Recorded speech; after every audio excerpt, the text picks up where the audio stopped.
You can't be quiet against the Barrie Bay Cats. Do not be quiet. Do not be cardboard fans. Do not do it. Braeden, the floor is yours. Oh, jeez.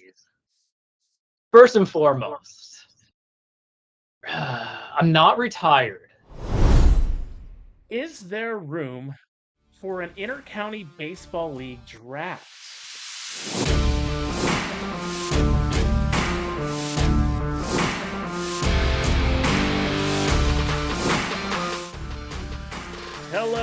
Hello, welcome inside the IBL Inside Pitch.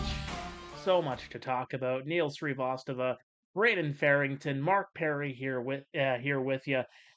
Yeah, guys, let's just get right into it. There's a lot of action, a lot of homework assignments, and a lot of feedback as well on some of those homework assignments. And we got ourselves a special guest from the Frontier League coming on later on in the show that you'll be able to look forward to. But let's just get right into these power rankings for the week. And I know I got a lot to talk about this week from some of these power rankings. I know you guys have a lot to talk about this week. So the Kitchener Panthers at the bottom of the power rankings this week, 5-8 record, outscored 43-4. Big innings by Welland, London, and Brantford.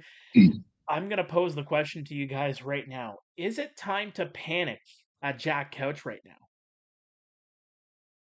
Well, if you want to make the playoffs, yes, absolutely. You can't wait. You can't look. There's not enough time to wait. Like you have literally, the signing deadline is the last Monday in July. So you got to also factor in. You got the All-Star Showdown, like literally right before that too. So it's going to be like, okay, the preparation's going to be there.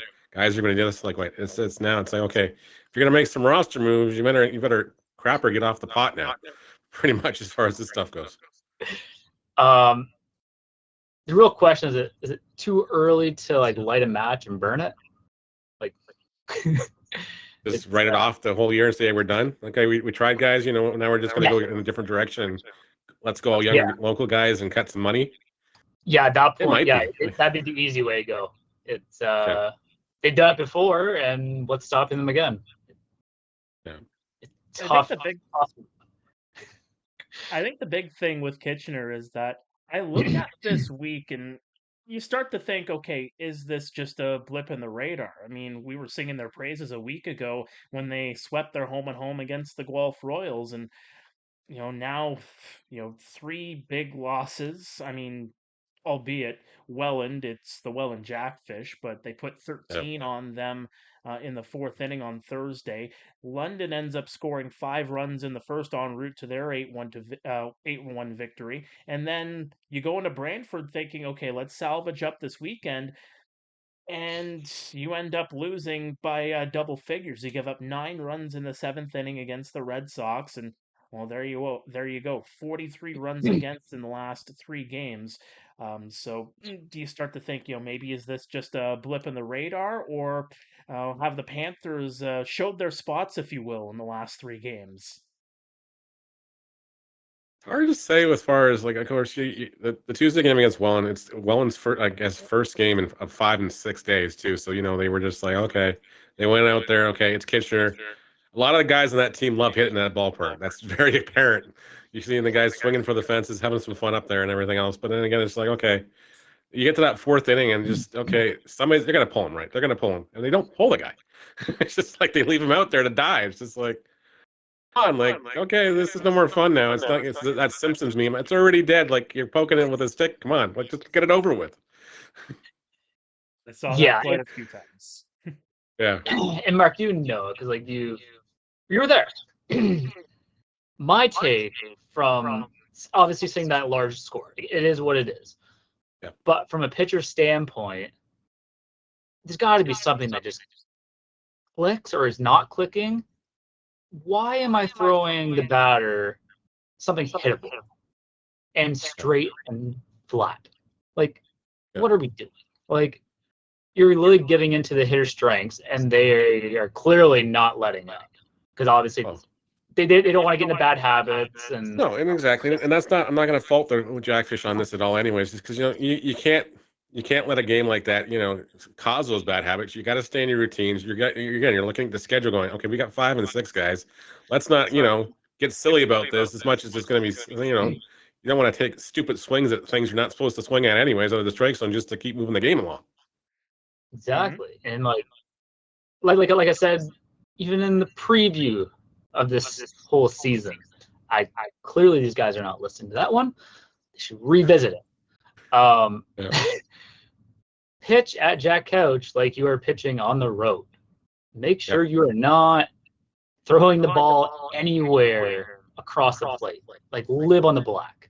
That's your easiest way to get out of the jam, especially at that ballpark, because clearly if you throw it in the white spot of the plate, the ball's gonna on go far away. Yeah. Like I'm pretty sure one of them almost hit Ottawa Street, and that's not a joke. Yeah.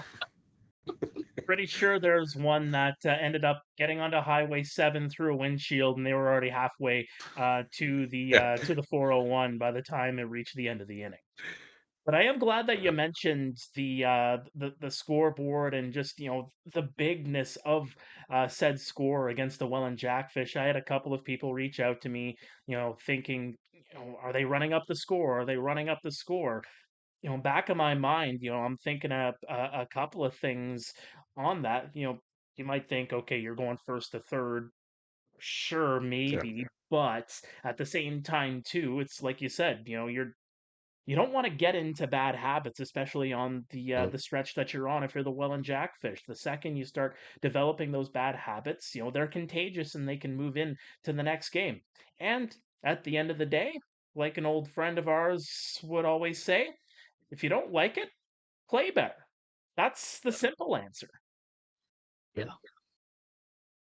And I do have to point this out too, and this is kind of a role that I've taken on in the IBL over the last couple of years, working with some of the younger broadcasters that have come into the league. And I had Justin Holmes with me at that game on Thursday night.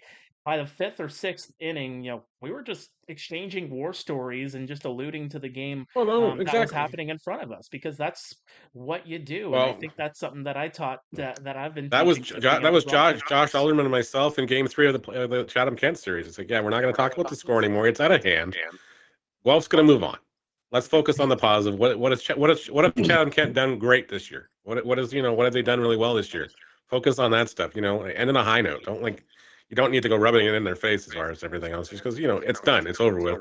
Yeah. Guys were reserved by the 6th inning. Okay, this game's over. It's out of hand. Whatever.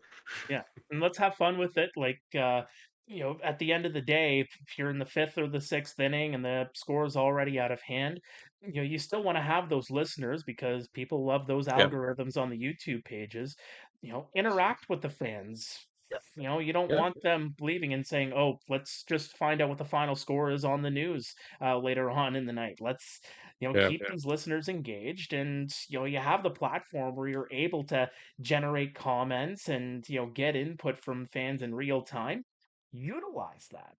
That's the end all be all for it. So I want to put that message out to the younger broadcasters and even some of the veteran broadcasters in the IBL too. I'm not saying that people aren't doing it. I'm just saying, when a game gets out of hand like that, it's not the best thing to do to just harp on what's happening in front of you in a 20-1 game. Have some fun with it. And me and Justin sure as heck did that. I mean, I was telling stories from back when I was in Timmins, and he was telling the story of when he got hit with a ball from Vladdy Senior right between the eyes. Ouch. Perfect. Go back to it. I don't know which inning it was, but I think that's when I went downstairs for a sandwich. Absolutely.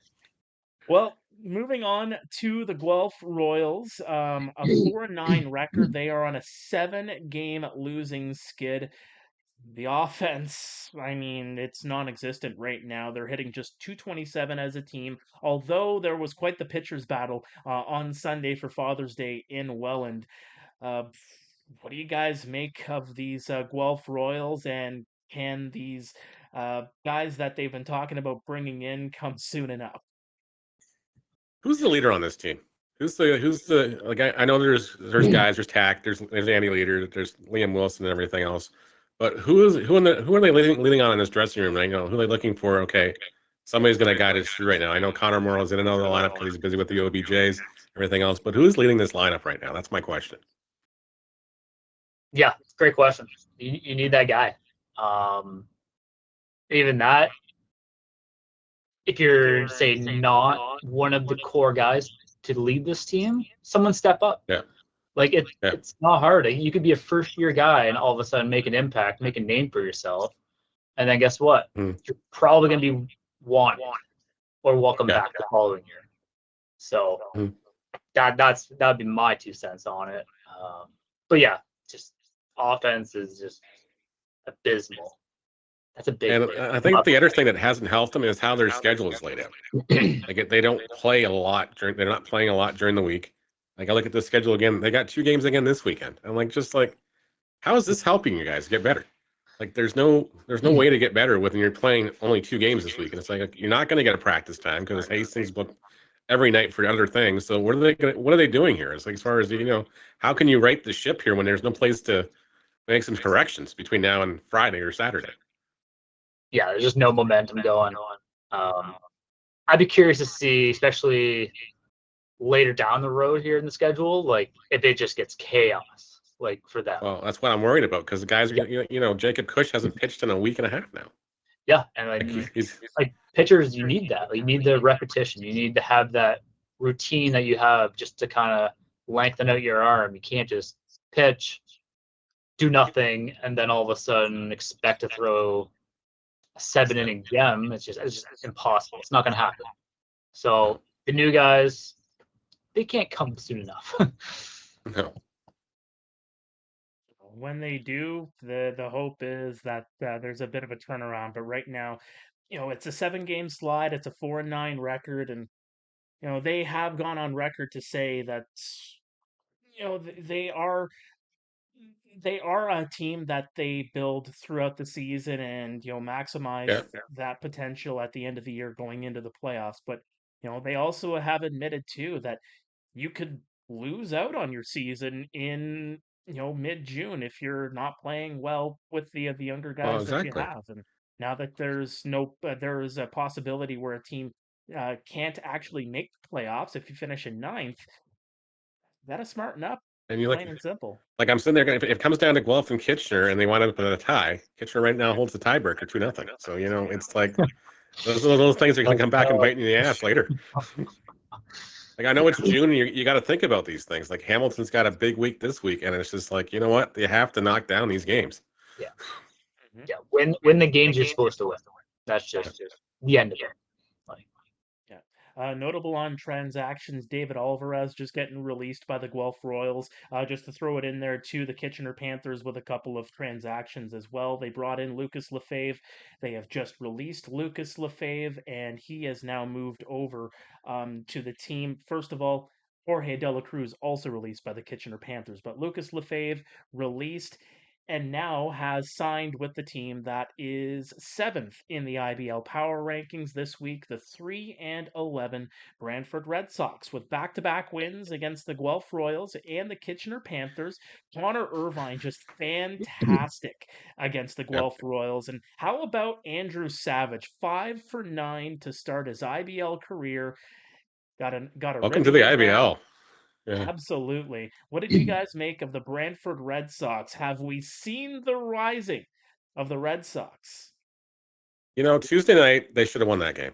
It was just unfortunate. It's like the 9th inning is just anything that could have gone wrong in the 9th inning went wrong in the 9th inning. Yeah. They were winning that game 8-6. They were like riding the highs and everything else. They get the bases loaded on a couple walks, a dropped ball. A ball that they shouldn't have thrown down the 3rd anyways. But again, it's young kids trying to make an impression, trying to get it, stealing out any way they can against a veteran ball club. That's just like they got a little too aggressive and it bit them in the ass. And so you take your lumps because then that became an 8-run inning for Toronto. They scored 8 times in the top of the 9th inning, and then it's like, okay, then they go out and play Barrie on Thursday night in Barrie, and it's like, okay, they hung in there because they've been doing that all year. But it's just like, you know what? And then when they finally broke through on Saturday, it was like, okay, this is turning the corner, I think. And, things can go great all of a sudden, and they can roll downhill, or they can go up the hill and roll back upwards. And I think these guys are on the upswing now. I think they're starting to feel better about what's going on in the dressing room. The culture and everything else is changing a lot. They're starting to get more people at the crowds too, and everything else. And it's great to see what they're doing out there. It's great to guys being positive when they come to the ballpark and go, "Hey, we got a chance to win this ball game."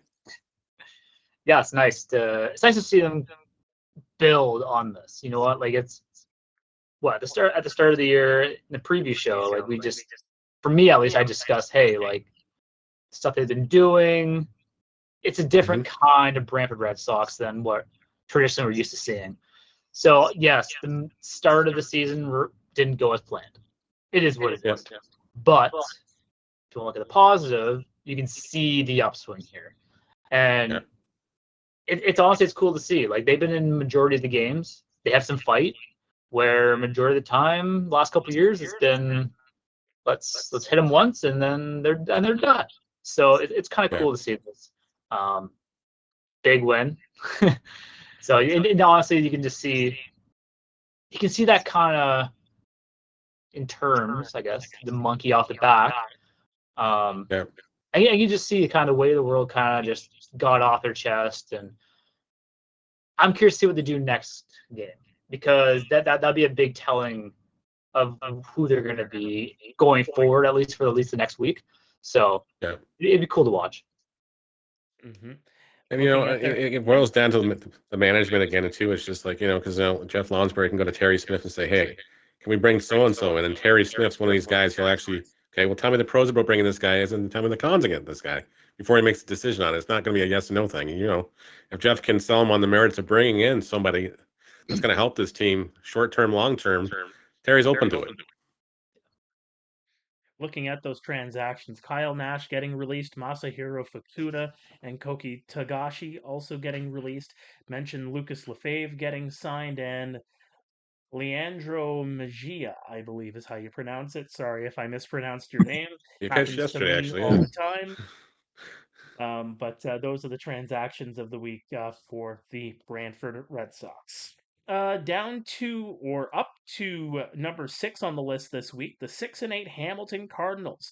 They have lost 4 of their last 5 games. They have a league low 224 average as a team and just 38 runs. They're scoring at a clip of just 3.5 runs a game on average. The ERA on the pitching staff is top 4 in the IBL with a 4.39. What do you guys make of the Hamilton Cardinals' performance as of late?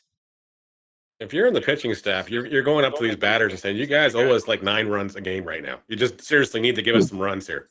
Like you can't expect us to hold down the fort every game to like under 4 here while you guys are trying to figure out what's going on with these bats. You got to get us some runs. Like you got to change the approach to the plate. Maybe you got to play small ball and force defense to make errors, guys, or force them to play baseball here. But you got to do something differently, because there's nobody in this lineup right now swinging the hot stick where they're going to get three run blast here. It's just not happening. No. Pitching staff looks great in the games I've seen, so that's a plus. Yeah. Pitching has been great. Yeah, like again, from my lens, looking at the hitting here for them, I think they're trying to do too much. Honestly, I think it's like they have the guys to do the job, obviously, but I know we spoke of it a couple weeks ago. Actually, is this team going to gel? And I think, and they're trying to find their identity. And I think once they get rolling, obviously it's going to go very well for them if it does happen. But I think right now they're just squeezing the bat too hard.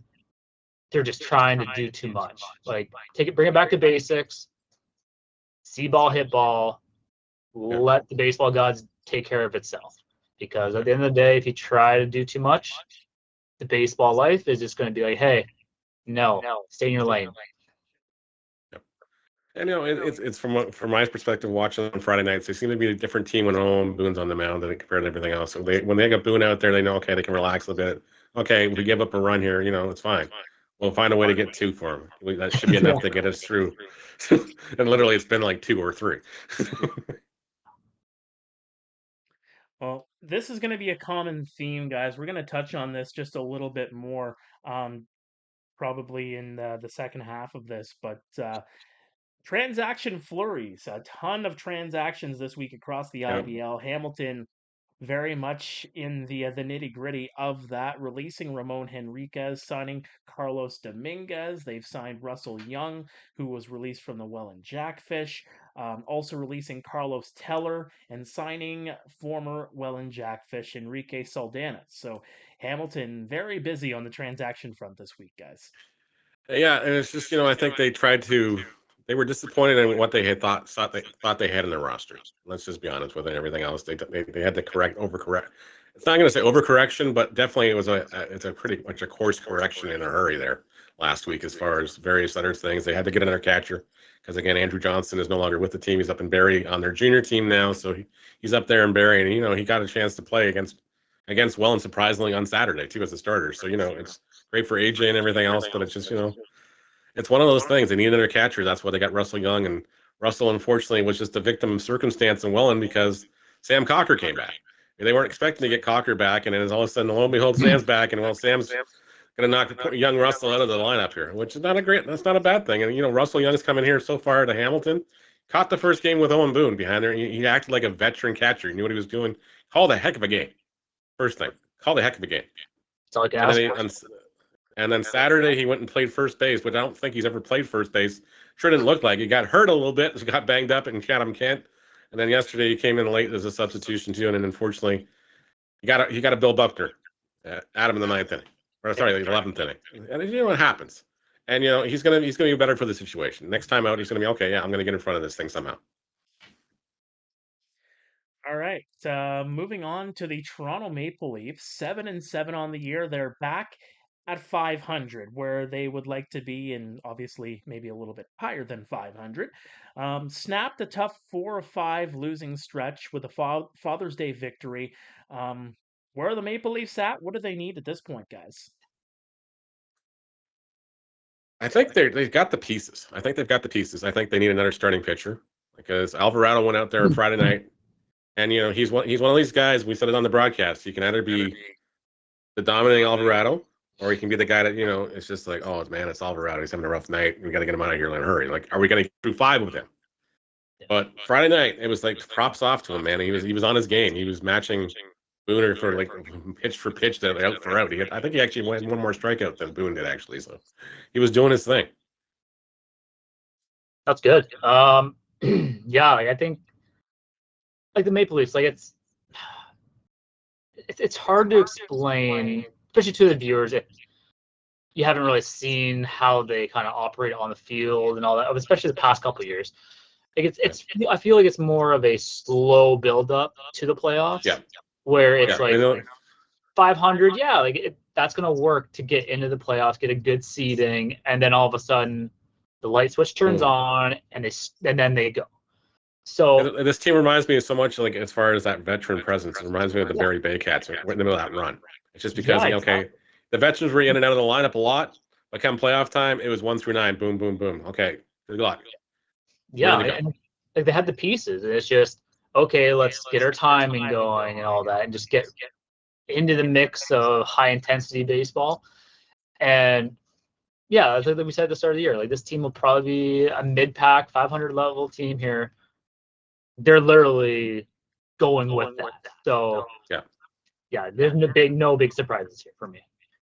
Like I'd love to see them get another pitcher that can take some of the load off, but I don't know if they're going to be able to do it. Especially again, and like all the other teams in the league, they're all looking for that one extra arm, that one extra golden ticket that's going to suddenly pop in and fix the problems. But I don't know if they're out there right now because again, it's just like the Frontier League's loading up still. The guys just finished college and everything else. We got the draft in a couple of weeks, so.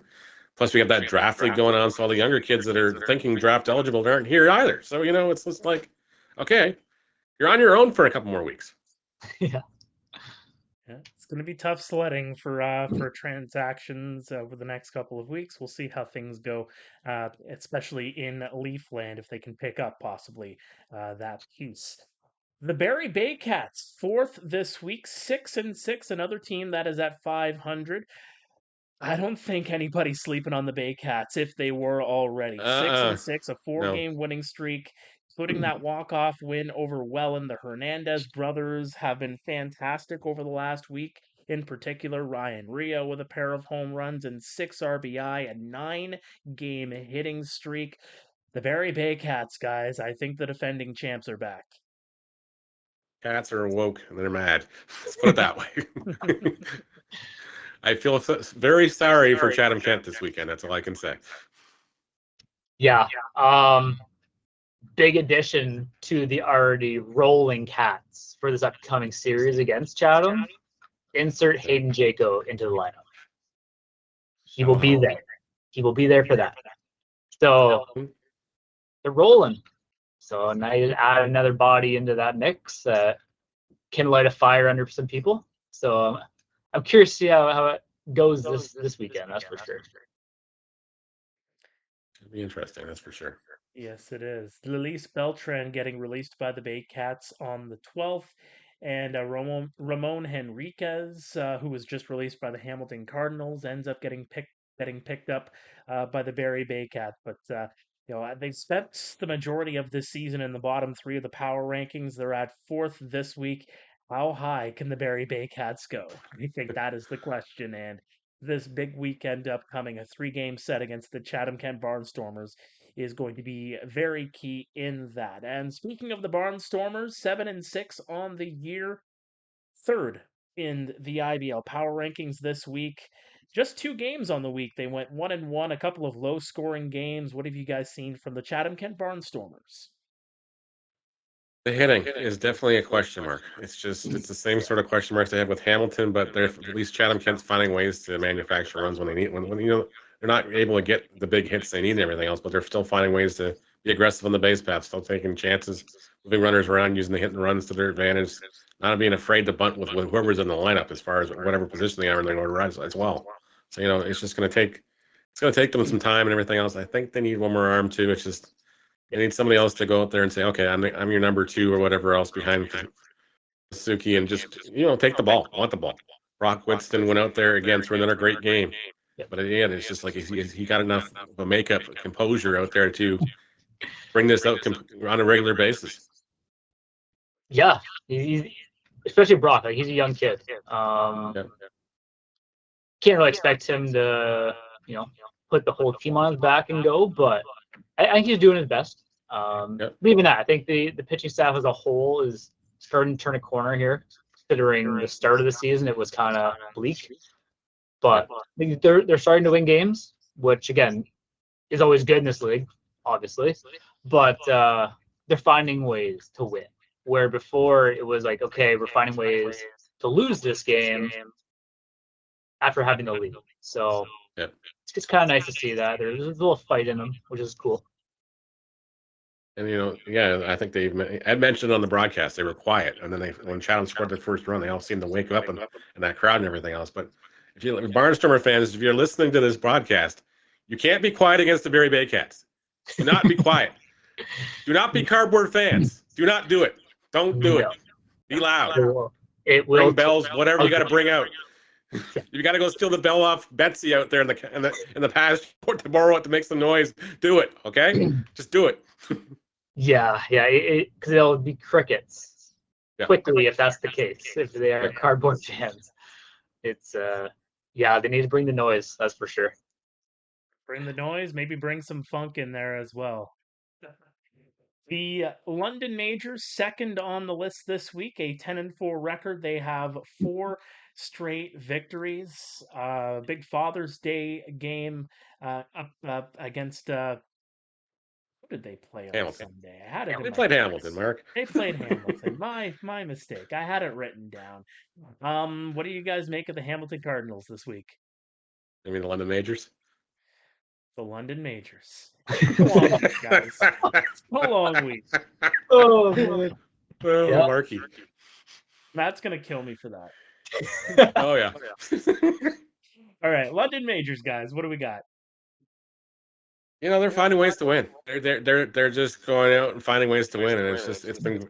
Yesterday it was like, okay, they went out and Adamas didn't have his best stuff, but they battled in there and they got a couple runs across, and then they let Hamilton back in the game in the 7th inning. And it's like, okay, it's just a couple of defensive miscues. Roop's trying to get some guys some inning playing time, everything else. We had some guys playing positions they're definitely not comfortable in. That's not their fault. I think I was just, okay, crap, I put this guy in already, and now I've got to. Can you play first base? Can you play this? Can you play that? And that's not a shot against Roop. It was just how it worked out on that game. And as the scorer up there, damn it, Roop, stop doing it. Yeah, I was getting flustered up there.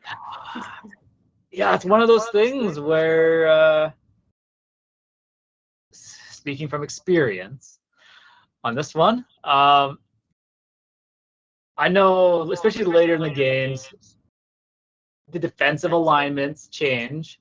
Yeah. And obviously that could play huge when the bullpen arms come in, because some guys are ground ball pitchers. And then when certain people are in certain positions that they're not used to, the game turns real fast for them.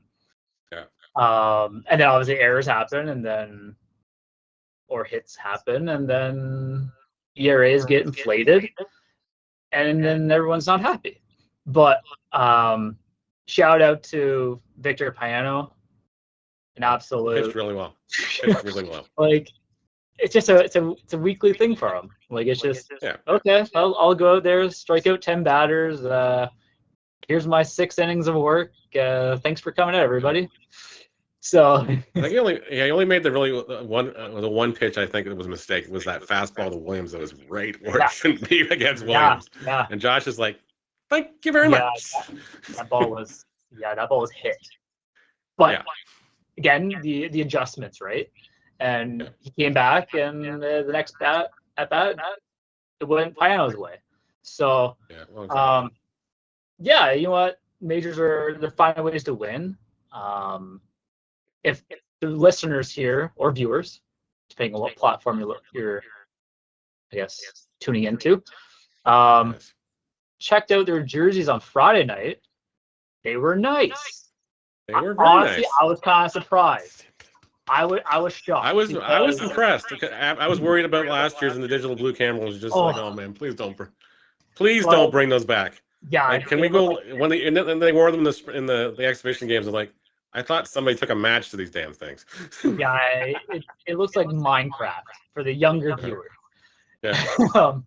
And from the score, put my scorer hat back on, they're impossible to find the numbers on. So it's you can't see. Yeah. No. That's why they're camo. Yeah. It's like John Cena was out there in the outfield the whole time. Yeah, you can't see anybody. Yeah, they look good. So I was glad they pull off the victories with these nice looking jerseys. Again, shout out Foxwood Homes for sponsoring the Pack the Park game. They always do a great job. Last 4 years, jerseys were nice looking. So can't really. I lost out on the auction. I was kind of mad. I was like, dang it! It happens. It happens to you. Hey, maybe when we get this nice on the wall monetized, we can use some of that money to start paying for some of those auction items. Yeah, exactly. We can do that. Well, we're going to move on to number 1 on the top of the list this week.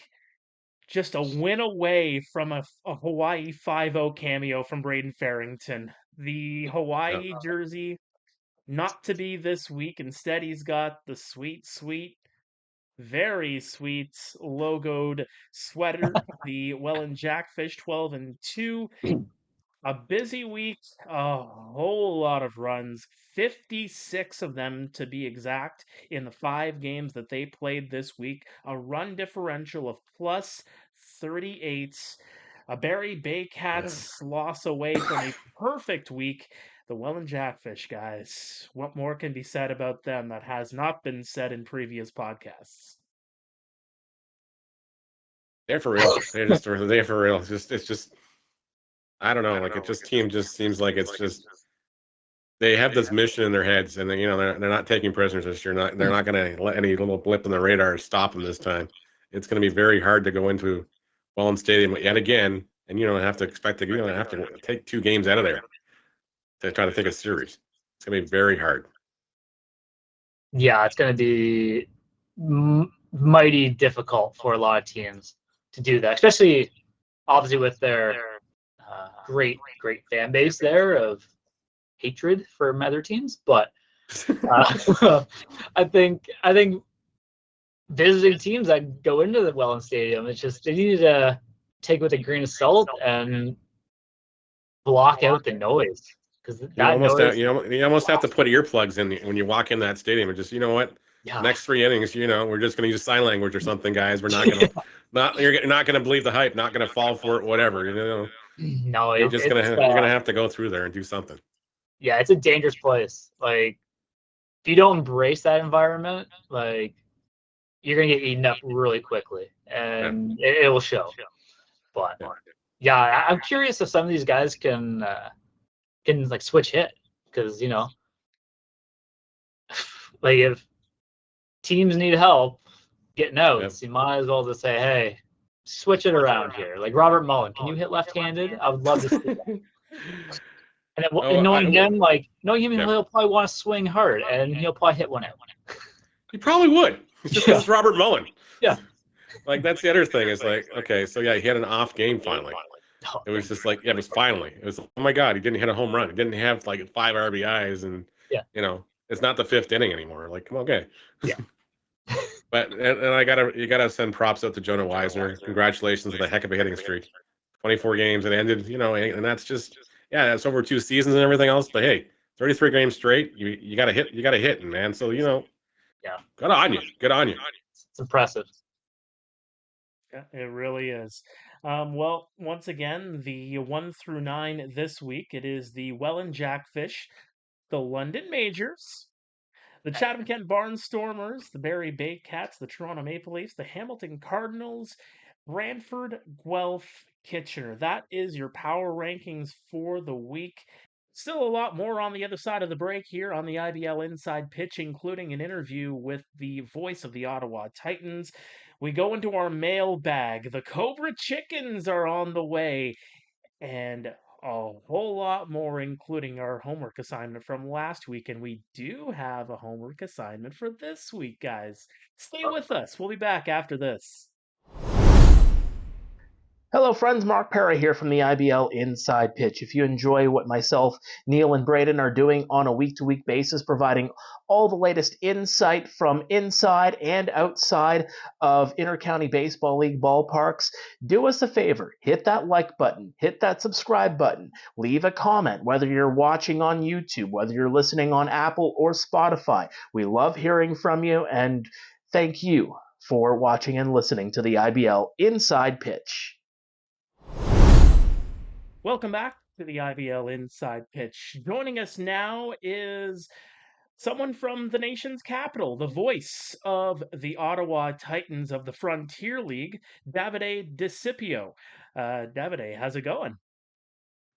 Going well, guys. Thanks for having me. Thanks for joining us. So the reason why we brought you on is, there's been a common theme that we've been able to pick up as of late in the Intercounty Baseball League. The pipeline from the IBL to the Ottawa Titans seems to be very rich. I'm looking at the roster right now. There's 6 different guys on the Titans roster that have IBL playing experience over the last year and a half or so. What's going on? What do you guys like so much about players from the IBL?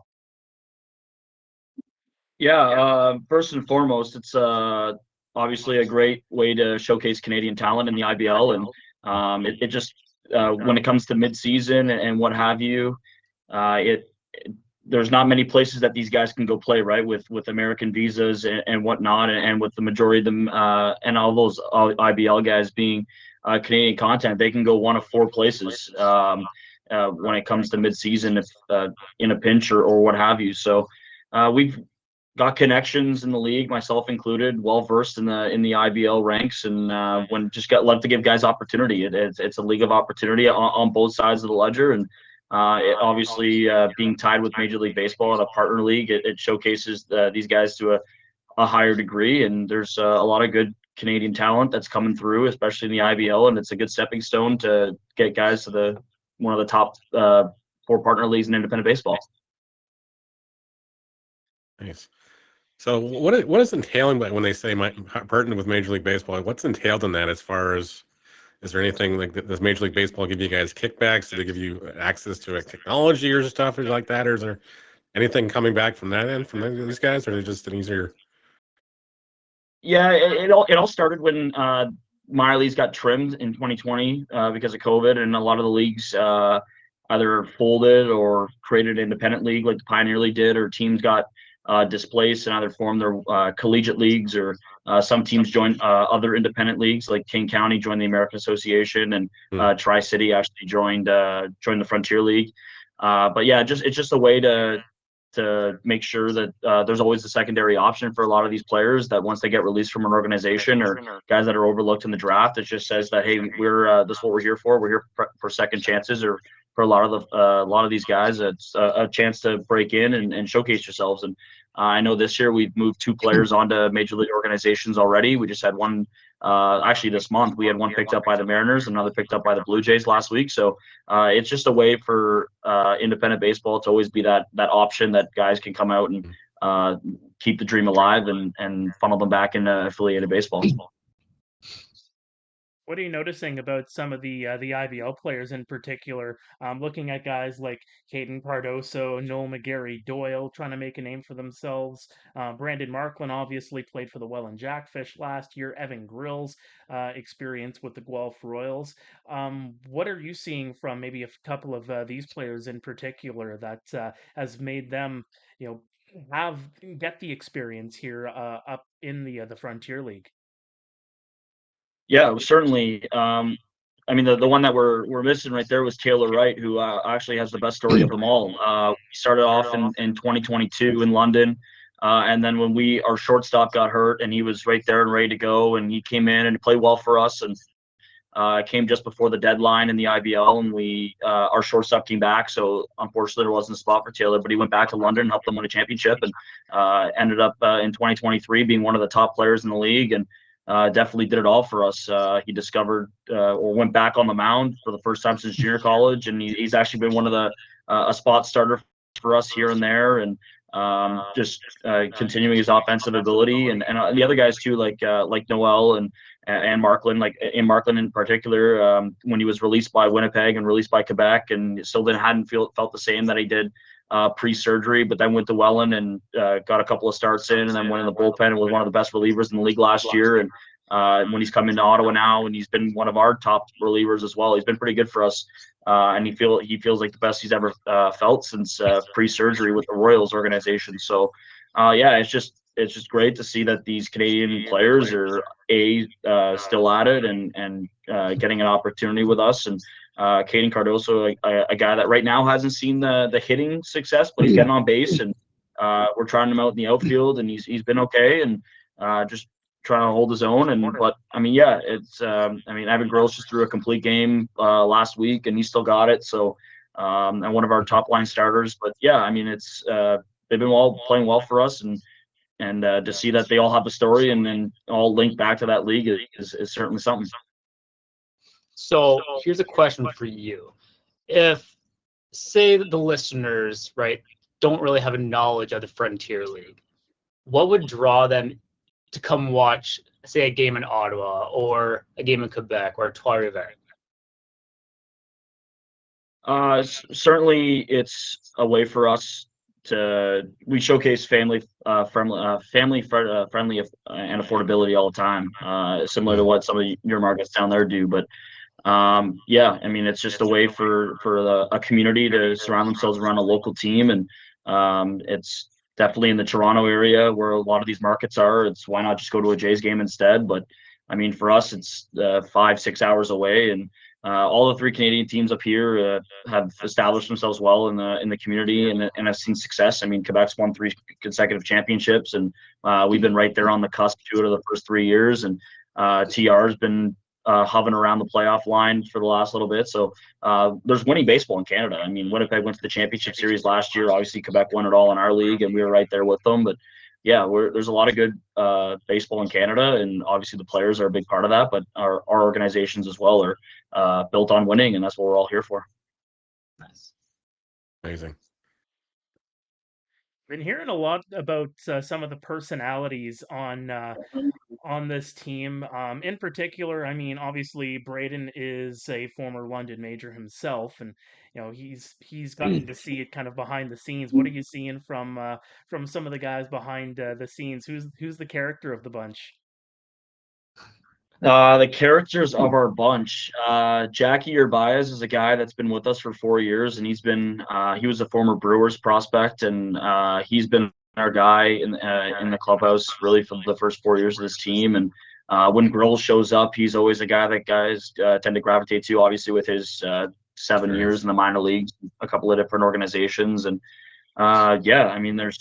Taylor's a quiet guy, but a guy that has been a part of that core. He's been here for part of all 4 seasons, and he's kind of put together a good professional career for himself. So a lot of those guys like that. But yeah, Jackie's probably one of our top guys that guys gravitated to. Also, forgot to mention Zach Cameron as well. He was with Hamilton last year. Yeah, it's better action. He's been another really good one for us. There's so many, it's hard to keep track of sometimes, but guys like that with personalities, they're all great. I mean, there's probably no bad apple out of any of them. Tell us a little bit about just how the season has gone for you guys overall. Yeah, certainly some things on the offensive side that haven't struck just yet. But we've been playing better baseball the last week and couple of weeks. Our first road trip was a long one, down to North Carolina, and then up to Pittsburgh and to Cleveland. And it was nice to get home and win 4-6 on our first homestand. And we went on our second real road trip, and things kind of went sideways for us. But I think now that we're starting to figure it out a little bit. I mean, if you look at the standings right now, you see that we're 10 games under 500. We're only 5 games back of a playoff spot. So there's some ground to make up, and we hope to take this part of the schedule and try to go on a run. Awesome. Taking a look at something that we did in our first segment, we like to give homework to people. We're not going to give you any homework, I promise that. But, one of the things that we've been talking about is adding some things into the Intercounty Baseball League, and one of the concepts I kind of thought of just offhand, there isn't really much thought into it, but it's an IBL draft. I know obviously the Frontier League draft happens every year.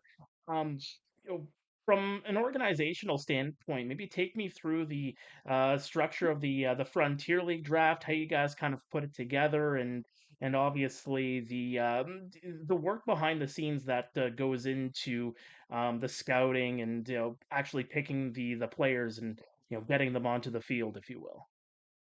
Yeah, certainly. So the Frontier League draft is held a week before all teams open up spring training. And kind of the way our rosters have to be built are we need to welcome one player or 2 players at least from the Frontier League draft and try out in draft. And then we need to bring 1 player from the California Winter League, which is our official winter league that takes place in the Palm Springs late January, early February. So this year at the California Winter League, we brought in Nolan Macabrota from Barrie. He was our signing out of the California Winter League, and then the draft is obviously a week before spring training, and the 2 guys have to be in your camp for a minimum of a week. So basically, obviously the Canadian teams would strive to draft a Canadian that goes there, and there's upwards of 400 people that show up, whether it's ex minor leaguers or D2 guys or what have you, or guys that have been overlooked in this league already, trying to get another opportunity. And all the coaches, it's the first time they all meet, so it's a bit of not like a board of directors meeting of sorts, but there's going over the new rules internally with rosters and some changes that the owners had approved of earlier in the off season to take place. But I mean, it's just trying to get the best player available, really, and the draft structure works of inverse order of finish from the previous season. And the player that we had gotten in the first round of this past year at this draft was a D2 guy out of Pennsylvania, and he's been one of our top players. And I mean, he really got an opportunity because our shortstop got hurt at the start of the season, and he's kind of lived up to the hype. And and he's been pretty good, very good for us. And our second pick actually was Yushinoda, who was with us last year. He's now in Chatham-Kent with the Barnstormers. Well, So yeah. yeah, he's been playing really well. He was very good for us, and he got into a few games for us last year. And at the end of the season, we had released him, and he went back to the tryout, and we selected him again. So we knew what we had, and brought him back. So yeah, it's hit or miss. I mean, Justin Gideon, who was in Welland, and he's been an all-star in this league and one of the top players in the league, and he was drafted at the tryout. So it's really kind of trying to get the best player available. And I mean, for us Canadian teams, it's a little different, but yeah, I mean, it's worked out for a lot of us. How many visas do you guys get as far as allocated per team? It's as many as teams want to pay for. Obviously, our American guys, basically, it's at will, and it's more the Latin players that some organizations have a threshold, and some of them, like Quebec, for example, I think has like 10 or 11 guys on visas, and we have just one. So, I mean, it's really varying for depending on what the organization is willing to bring in. That's good to know. Really, really good to know. Now, obviously, in the Intercounty League, we have a transaction deadline, which is usually around mid to late July. For listeners that might not be familiar with the Frontier League, how does that kind of work in terms of a set deadline for the Frontier League in terms of signing players? Yeah, so our deadline is typically August 15th. So like one of the just about a couple of weeks before the end of the regular season. And then there's some other little things that if a guy gets hurt, you can replace like an infielder for an infielder, or like a pitcher for a pitcher, or what have you. So it has to be like basically a straight swap for us. One, so there is a bit of leeway for some of those moves after the deadline, but each team is allotted a certain amount of moves of new players that they're allowed to bring in each and every season. Obviously, trades 1-for-1 don't count, but any new player that is put under contract counts towards a move. And then there's all a bunch of other stuff. If a guy gets picked up by a major league organization or what have you, it doesn't really count. That doesn't count towards that because you didn't expect to lose him. But yeah, I mean, there's a certain threshold that teams have each and every season, and obviously changes are made regularly in our league. But yeah, there's some leeway with some things, and the deadline obviously is in mid-August. Well, Davide, thank you so much for doing this. We really appreciate it and giving us a little bit of insight in the Frontier League, and obviously that pipeline that is quite obvious between the IBL and the Ottawa Titans. Yeah, guys, thanks for having me. Back to wrap after this. You're watching the IBL Inside Pitch. Get ready, Hamilton. It's the 2025 IBL Home Run Derby and All-Star Game. Hosted by the Hamilton Cardinals at beautiful Bernie Arbor Stadium. Watch the league's top sluggers crush moonshots in the Derby. Then see the best of the best go head-to-head under the lights in the All-Star Game. Grab your tickets now at HamiltonCardinals.com, because this summer, the stars shine brightest in Hamilton. Welcome back. Hope you enjoyed that interview with Davide, and Mark, Neil, and Braeden here with you. Before we wrap, we still have a lot to get to. We have a laundry list full of items to touch on, some homework assignments to give out, some homework assignments to respond to, and you guys are going to want to listen in on some of the responses. That is for sure. First of all, I do want to mark a milestone, and it's a milestone of one of us three right here. Neil Srivastava, congratulations. 850 Intercounty Baseball League games that you have been at. Does that include scorekeeping, broadcasting, everything? That's the whole gamut. Scorekeeping, broadcasting, announcing, GMing, you name it. You know, the only thing I haven't done is managed or coached, but I'm not interested. Don't even think about it. No, the answer is no. Picked up the phone tomorrow and said, "Hey, I need you to fill in for Dino." Nah. No, not happening. Those days are long gone. Go do first base coach. Simple. Yeah. No, I'll be the guy that gets two guys picked off in the second inning or some stupid thing for not paying attention. Oh, good. Oh, We that yell at the is- coach, "Hey, coach, your shoes are untied," and this friggin' runner getting picked off. Thanks. That'd be me. Oh, No, we just try to keep it. Yeah, we try to keep it under the radar as far as that stuff goes. It's a number, and it's been an honor to do, be a part of this league for as long as we have been, and not going anywhere. But I'm looking forward to getting through this year, and then we always make the question, the call, and everything else. We have to sit down with the family and say, okay, what's going to go on next year?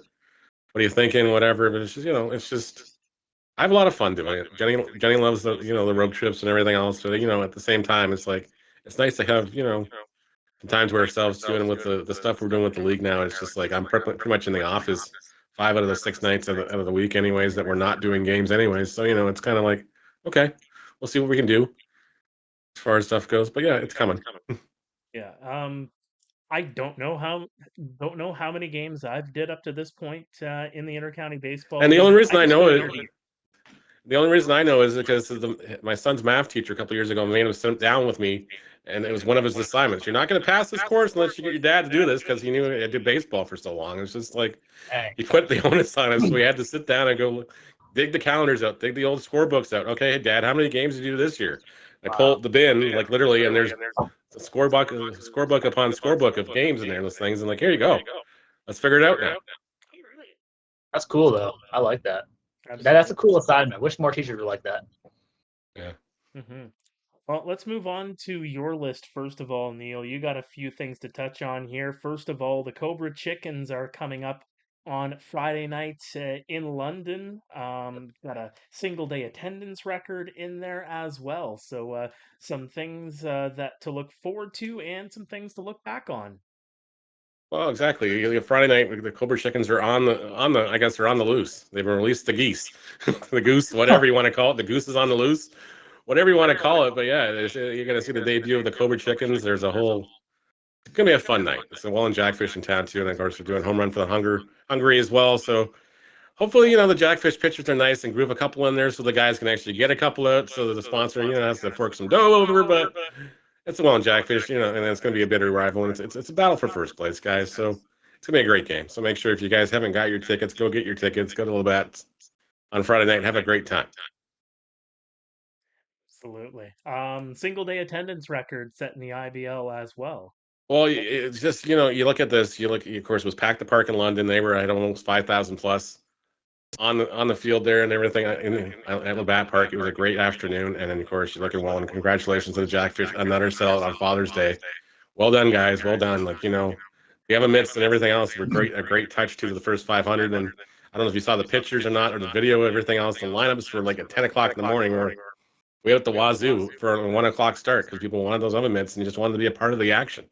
Oh, so it's great to see. the oven mitts. Get a game and The oven mitts were sweet. Yeah. Those were. Yeah, they were. I saw it on their Instagram story, and it was just like who else thinks of that? Like that's genius. Yeah, like I'm like, it's genius. It's perfect. It's just like this. I don't know how they came up with the designer. This is like I want one.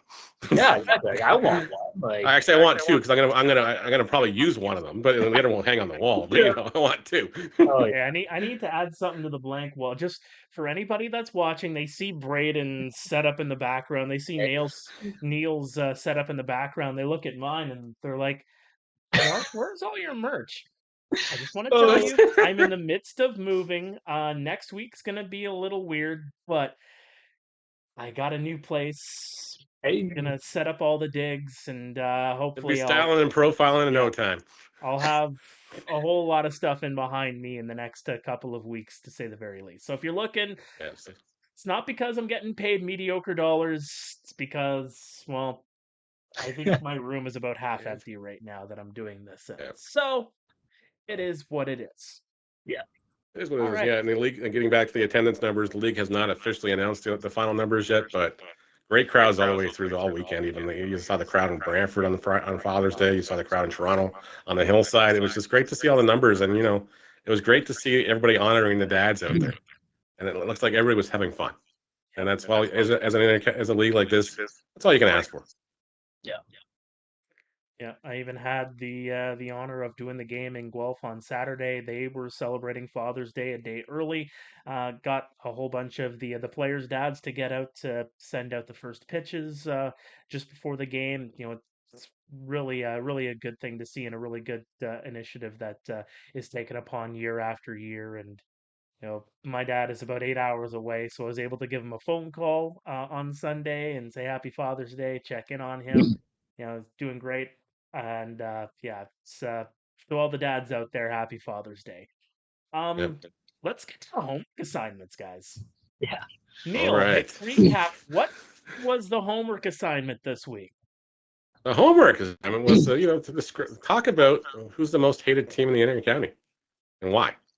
And, and we got various responses, but there was a lot of, I don't want to say overwhelming winner, but it was definitely targeted more to one team than it was other teams.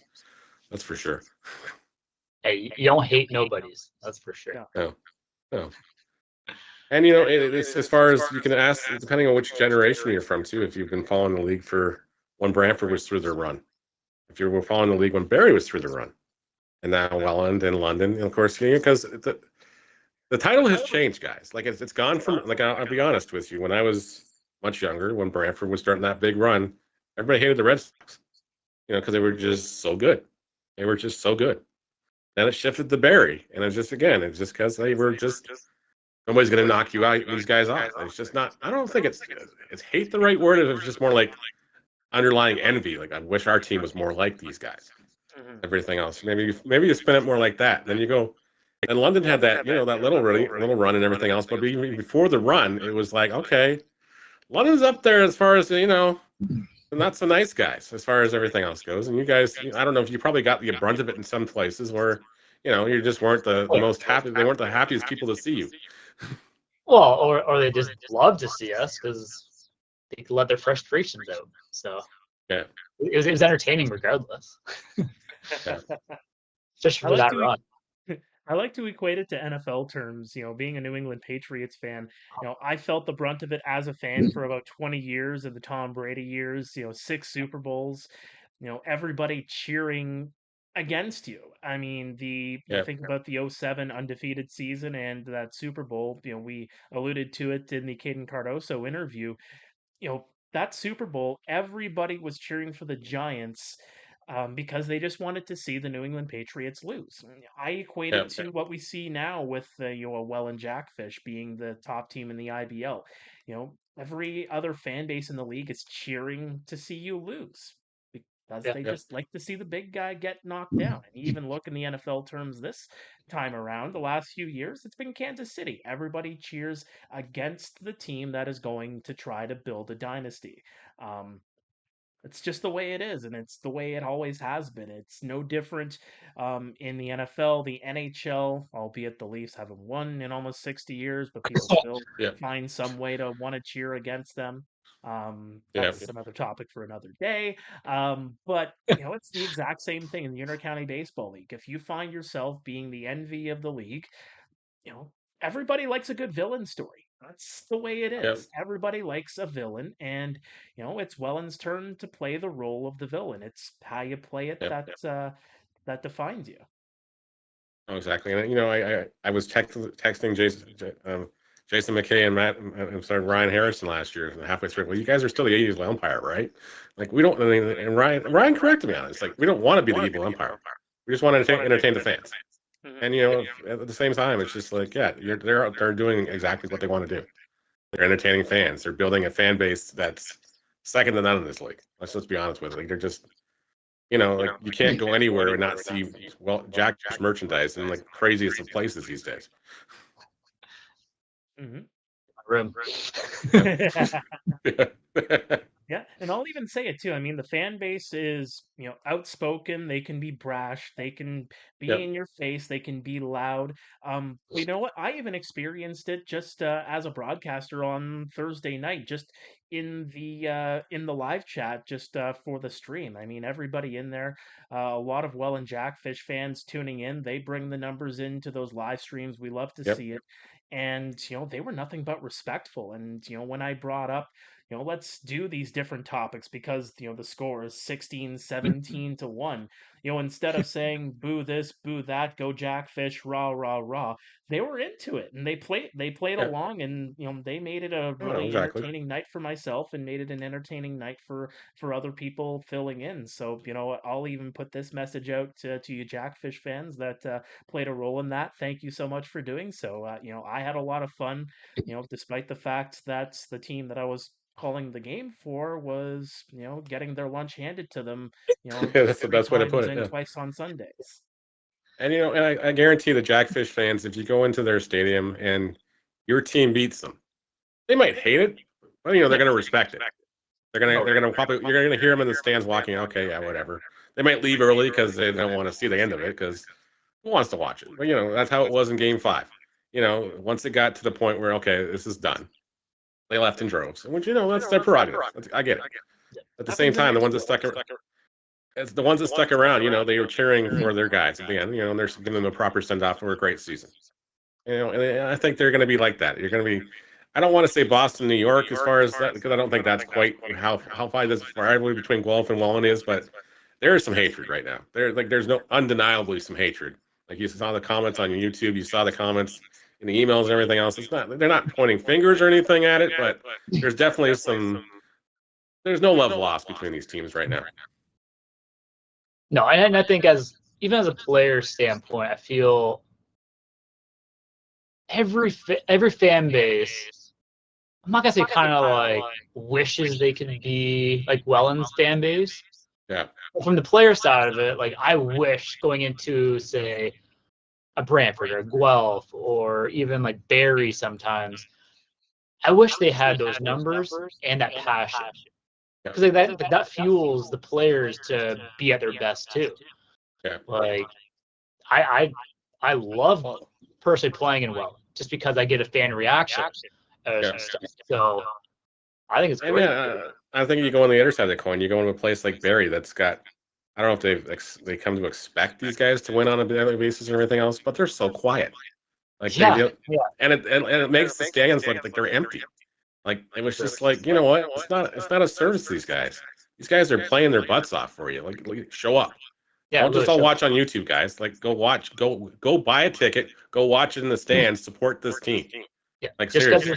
because there's no cell service there doesn't mean you can't show up still. It's okay. No, exactly. Yeah. You can do. The world's not going to melt in 2 hours, and if it is, I'm sure somebody in the ballpark is going to tell you.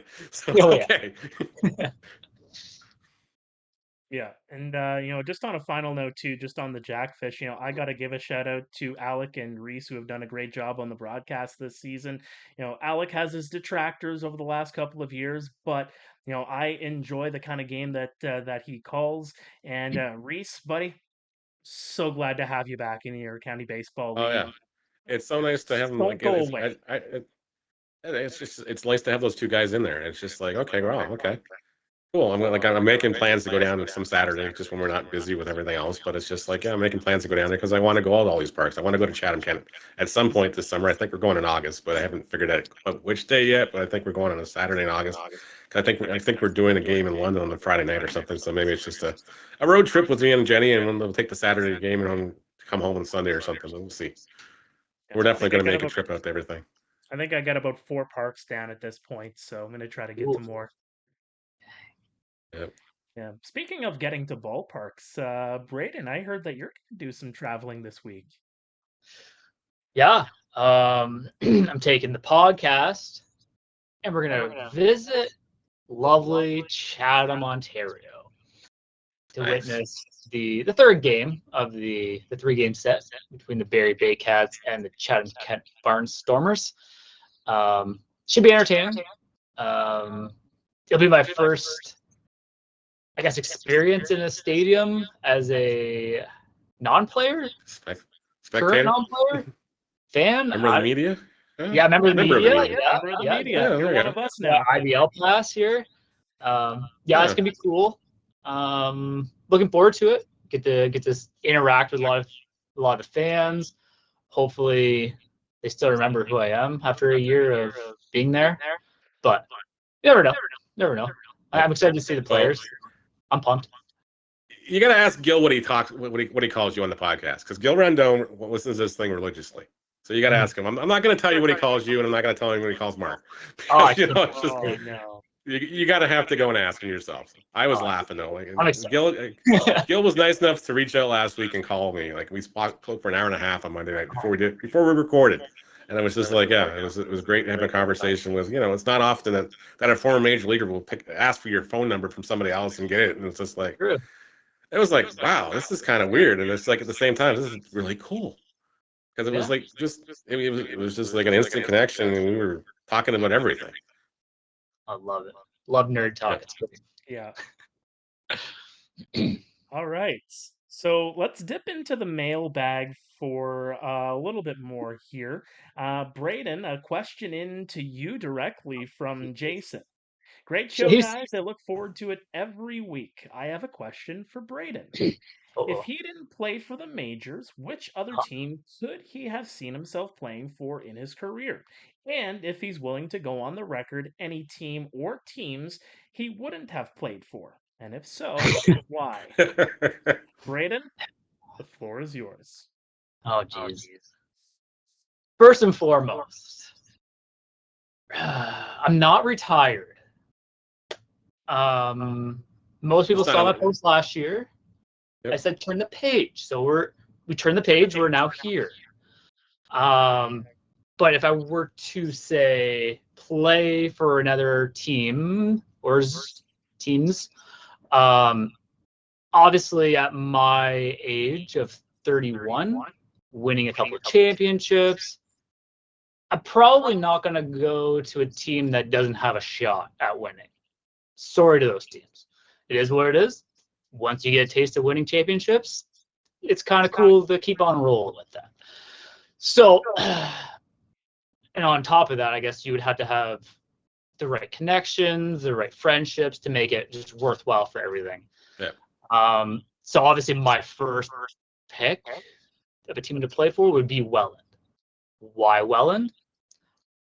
First off, it has to start with the guy behind the plate, Robert Mullen. Mm-hmm. He caught me in the 2022 season. Another fantastic season for myself personally. But he knows what I have to give. I know what he's going to call. We're on the same page. Good friends. Another reason to go there is my bright personality. Ryan has created a very bright personality of an organization. So will I be a dominant factor on the field?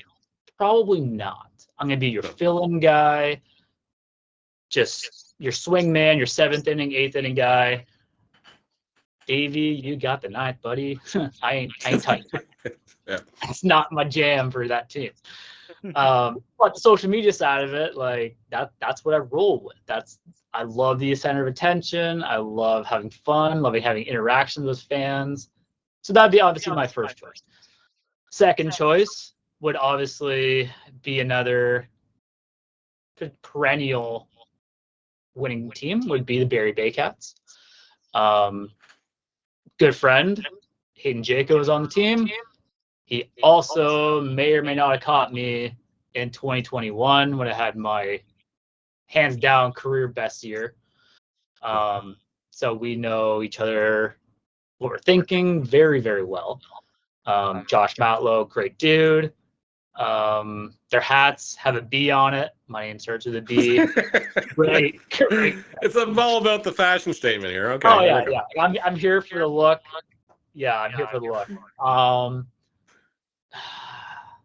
What other teams would I play for? Obviously, I'd play. Before you answer that, let me question this: Go for it. What about the travel to Barrie? Are you really? Are you going to think about road games only in this situation? It's a long drive from where you are, man. Like it's like what, 4 hours? Yeah, 4 hours. It depends. It would depend if the team's winning. Like, hey, I'm all for it. I'm a big team guy.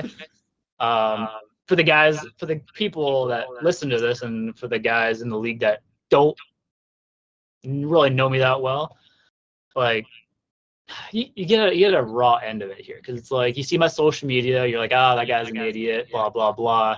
But once you get in the room, it's like a whole nother, you get a whole nother lens of seeing what it is. And you're like, wow, that guy's actually like for the team, actually cares about the guys in the room and wants to like help those guys out. So yeah, if they're winning, I'm all for it. Roll Cats. I've had the Baycat brew, very good. Don't even know what brewery it's from, but hey, top tier. I think it's probably some of the, I think it's Bay City Brewery or something. I'm not sure. Yeah, I don't know. It's good. I'm sure Sam will jump into my DMs tomorrow morning and correct me Yeah. after this. So it's okay. Yeah. Third one would be probably Hamilton, just because of honestly Fernando Rodney. Growing up watching him play, it'd just be more of those like aha moments for me, because I'm like, you know what, like good friend of mine has played in the big leagues, Paul Fry, now in Mexico, so I've kind of seen the big league life through his lens and just being around him. Now getting to see one of the greatest to play Major League Baseball. Like, is he what he is now from what he was?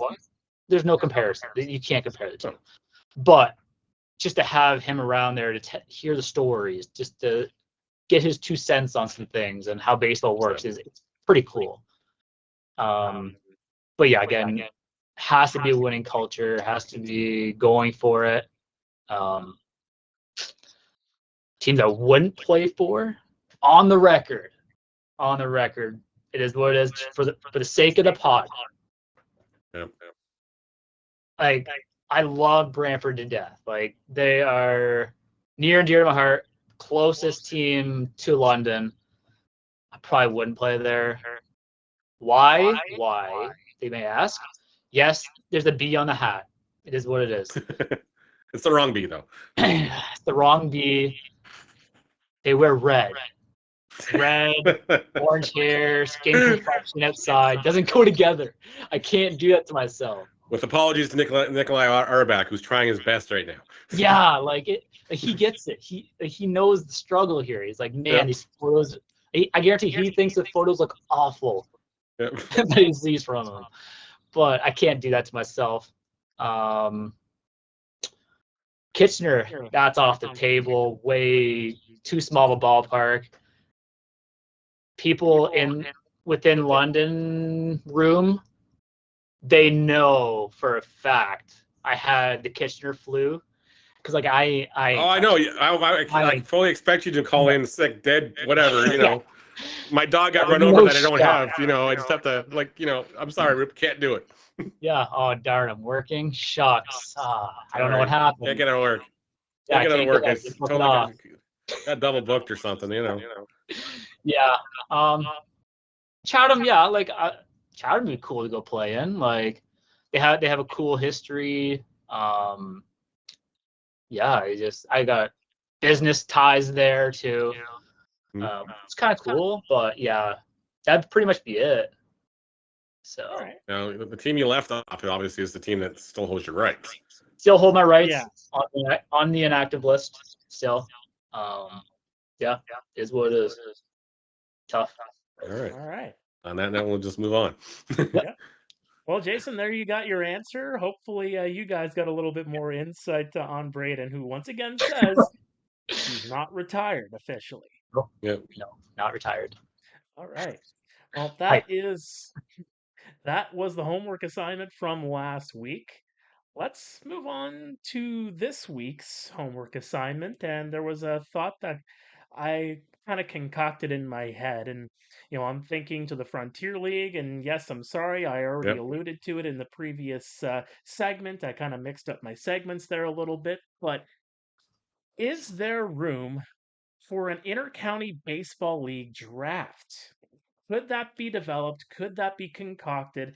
What would it look like? How many rounds? How could it even be possible? I'm going to leave it to the fans this week to possibly think about, the concept of an inter-county baseball league draft. But Neil and Braeden, initial brush of the idea coming up. What do you guys think?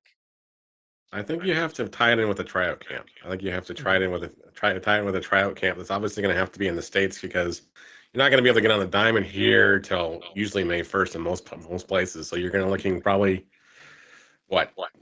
somewhere not really south, but maybe just a tail end of Ohio, Kentucky area, somewhere in there. That you probably it's not too far north, but it's not too far central and everything else, not too far on the wrong coast or something, or maybe you have two of them. And it's probably going to be like how the Frontier League is or the Pioneer League is. And our buddy Matt Fabian, who's down there, he got drafted in that league this year and everything else. So, that's how he got into it. He went to the tryout camp, he got drafted, found himself a team, and he's doing really well down there. And we got to get one of those hats because it's a killer hat down there. Night Owls. Got to get one of those hats. Yeah, I think honestly, I think it'd be a good idea for the league because, in all honesty, anybody, say in the United States, right?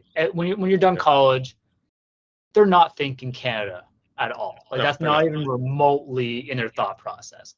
So to have this opportunity kind of presented to them, it might give some guys a second lease at life in baseball.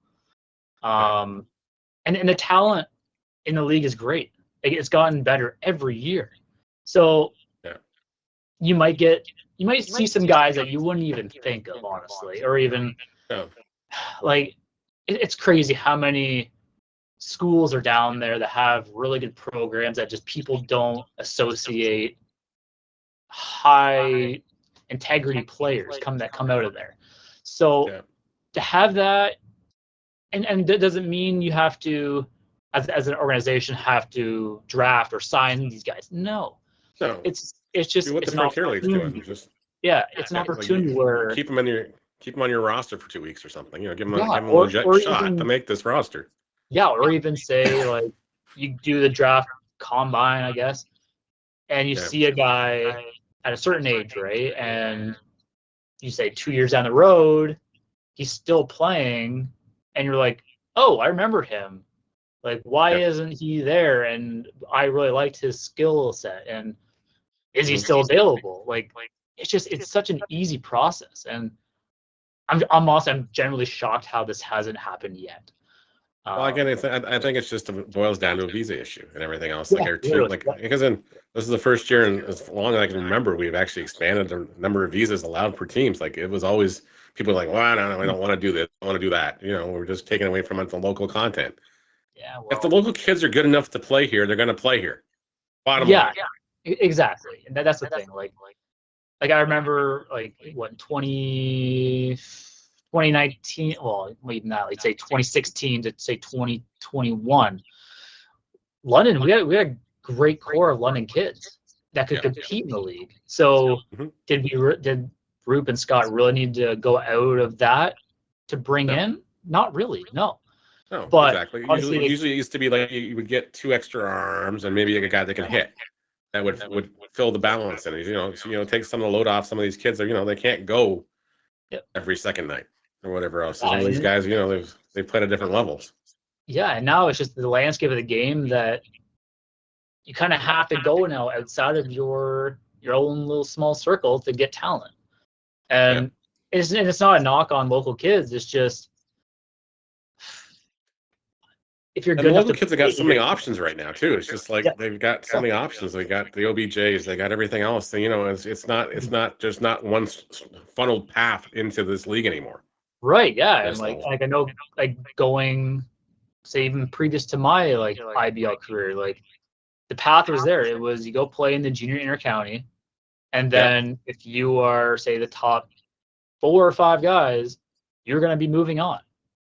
Yeah. And exactly. That's how it was. And then all of a sudden, I don't know what year it flipped that way, but it was had to be around 2018, 2019.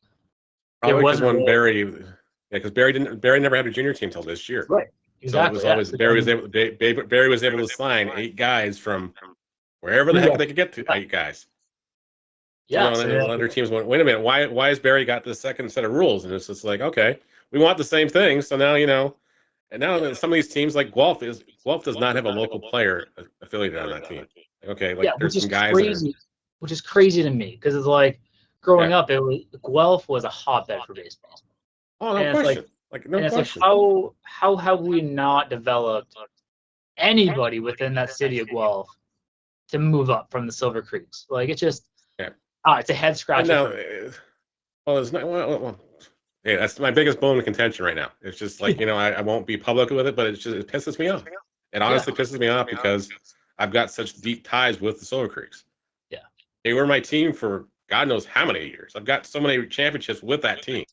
Yeah. I got a national championship with that team. And it's just like, you know what? It pisses me off that the Guelph Royals organization has turned their back on this team. Yeah. Absolutely turned their back on this team. Which is Right, crazy. It is. It's crazy. Like, I get it. Sean Travers is your director of player personnel. Yeah. He has a team in Mississauga. That is a very, very good team. Yeah. A very, very good team. And, that's nothing against Sean. Sean's played here. Sean's played in Toronto. Sean knows what he's doing. Yeah. I have nothing but the most respect for Sean, but at the same time, it just pisses me off because now looking at these Silver Creeks going, they got no place to play when they're done here. Yeah. There's no end game. There's no light at the end of the tunnel. Where at least like in London, there's the juniors, but then you have Barrie, you have Hamilton. Like it's just you have that little crumb. Hey, like if you do this, there is something here. Exactly. There's an incentive to come here, but there's nobody. There's not a single guy from the Guelph Silver Creeks on the Guelph roster. And like I remember like playing against them when I was with St. Thomas Tomcats. Like they were good. Yeah. Like they were good. Well, we were good. Like I'm not bragging. We were good. Like we were like like legit. We were like, okay, we can go out and people like me got out of the system. So it's just like Totally. I think I may have started something, guys. Yeah, you might have started something. You might have woken up something that had to be said for a few months. Yeah. All been right. brewing. Well, that's the homework assignment for the week. It's just to recap. The concept of an intercounty baseball league draft. Yay or nay, and what would it look like? That is your homework assignment for this week. Quickly, before we get to next week's action, Neil, player and pitcher of the week. Who do we got? All right. So yes, we got to tip our caps to the Brantford Red Sox for pitcher of the week.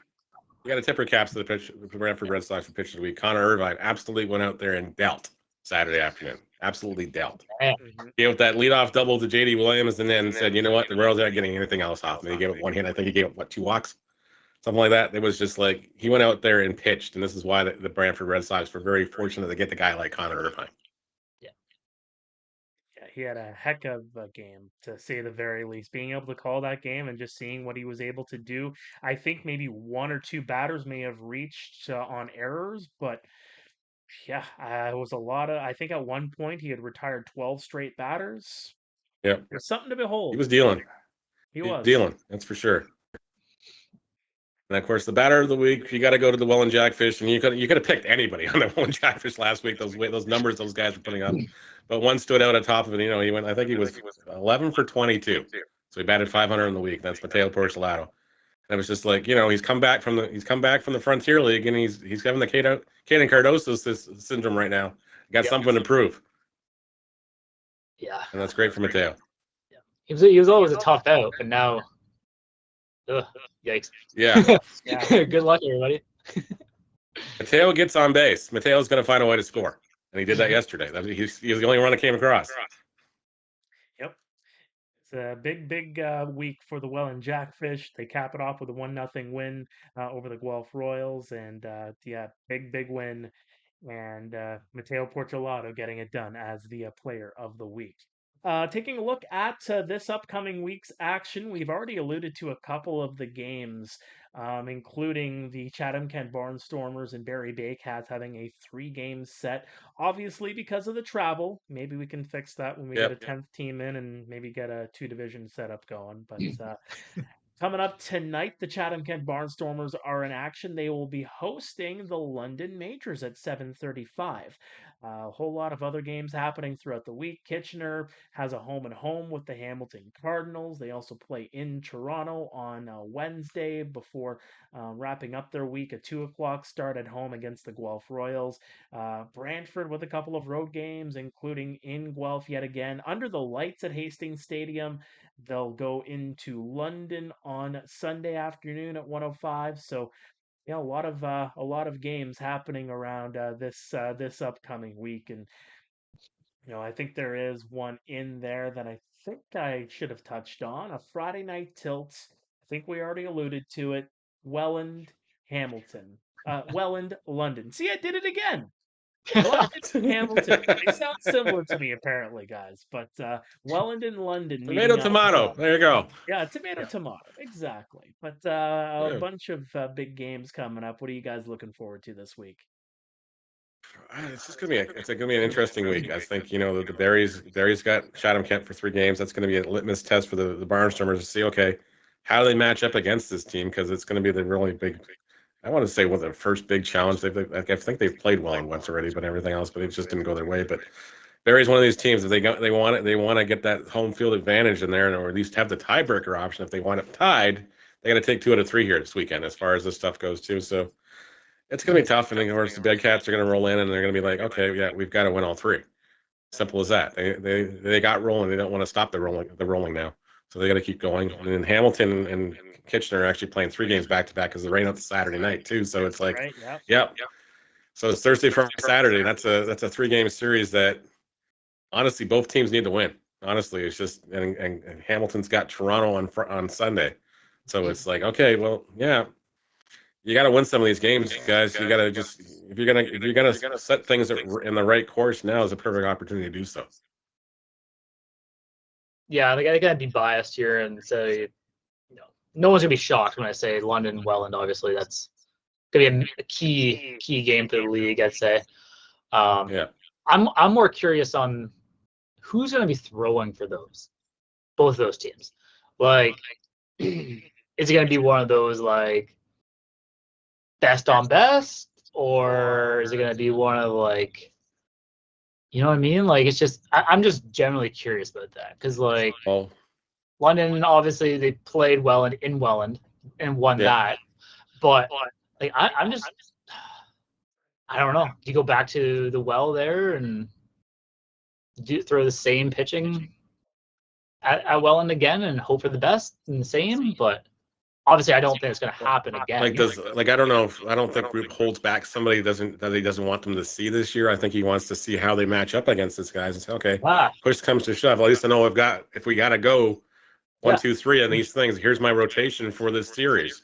If they have to go that way, and that's kind of where I'm kind of like intrigued about, because I'm like, if it was me as a fan, right? Like, I would love to see Piano versus I don't know, probably like, I don't even know. Welland has too many arms. They're gonna be good. Yeah, like, it's not a problem. It's not a bad problem to have, but it's just like, like, I don't know. Maybe like, I don't know. Like, I don't know. Like, but I'm just curious, especially on the London side of it, see what they do, because like, yeah, you could throw Keys in there, right? Do they sit on what Keys already has? You throw Arias there, like, you don't know. And but then you have Piano, who's throwing up 10 Ks every start, and it's like, where do you want to see him match up? Like, I don't know. London's got a very very small schedule this week. They play Welland on Friday, and they don't play again until Brantford on Sunday. So it's like, okay. Exactly. So maybe you split the duties here. Like, you play tomorrow, but then it's like, okay, maybe you throw guys. Maybe it's a bolt. Maybe Saturday, maybe Friday you go, okay, 1A, 1B, and then Sunday is the bullpen day, and just give the guys 2 innings here and just to stay. So like, at least getting the ball, getting some reps in. Just as far as this stuff goes, and that's not a shot against Brantford or anything. It's just how the schedule's working for them. Exactly. Yeah, and that's just. And if it was Brantford, I'd say, okay, challenge accepted. Here we go. Yeah, exactly. No, exactly. It's just and it's gonna be interesting. Like, this is one of these weird quirks in the schedule when we get to these. The schedule's always had these little quirks that, like, things work weirdly, and then it's just like, and other times it just flops. And I think this is one of the ones where it's going to be, okay, there are going to be good matchups on a Friday night, and of course it'll be the game of the week again because it's the debut of the Cobra Chickens. So you got to help promote. You got to promote the league. Yeah, so, it'll be the thing, and it's just, as far as the matchups go, it's the best matchup on the weekend too. 100%. Lots to digest, guys, and we thank you all for tuning in this week. get those homework assignments in. Your due date is whenever we decide to record next week. Stay with us all season long for the IBL Inside Pitch. We'll see you next time. Same place, same channel.